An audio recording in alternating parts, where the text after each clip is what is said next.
Okay, so Justin, you exude this like confidence. Like you have this confidence about you in any space that you're in.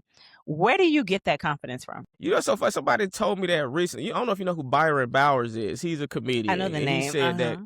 he said that pretty recently about me. He was like, Justin always had confidence. Yeah. You know what I think? I think it's just I'm short, and I've always been short. I've always been the shortest person. You know, I'm 5'6", Uh-huh. and comedy was a defense mechanism for me Uh-huh.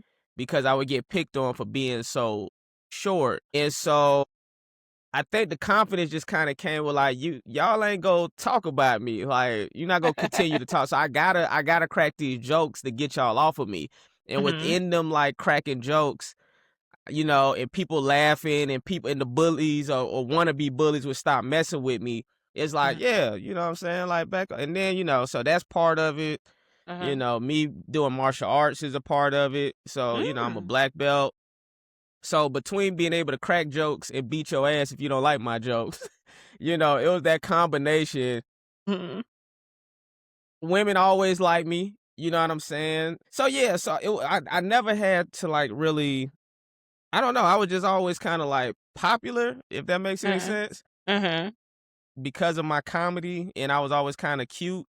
And Mhm. so, yeah, and I think all of that at an early age, having all of that at an early age is why, I've always been pretty confident.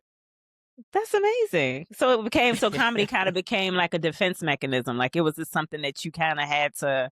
I get that. So you said you're a black belt. So I've heard you say this before, but I kind of thought you were joking. You're serious. Like you really Oh are a yeah, black yeah. belt. Oh yeah, but I That's was so amazing. young. I was young as hell though when I got it. So I mean, I'm sure I'm like a orange belt now or some shit, or green belt, Because you didn't stay. Why didn't But you stay at it? You should have kept. You should have kept at it.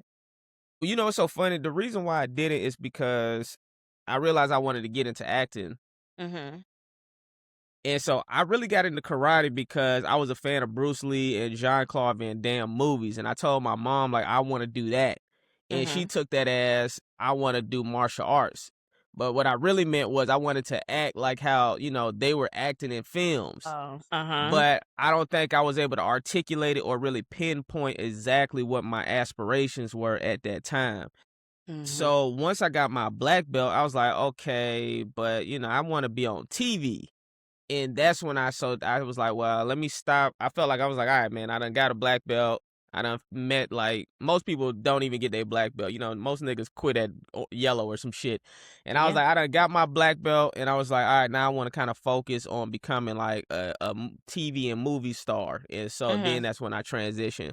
But if a movie ever, but I kind of used martial arts when I did Rush Hour, the TV Mm-hmm. series, and 'cause I did all my fight sequences and stuff like that. Somebody just asked me the other day, like, did I do my own stunts? And I did all my own stunts. I only didn't do like 2 stunts for Rush Hour. Wow. But that whole like 13 episodes, that was me doing all the fighting and shit like that. So yeah. Nice. So if I ever need to do it, I get back to training and, So you put whoop it. some You put it ass. to good use. That's amazing. That's amazing. Yeah, for sure, for sure. Thanks for watching, guys.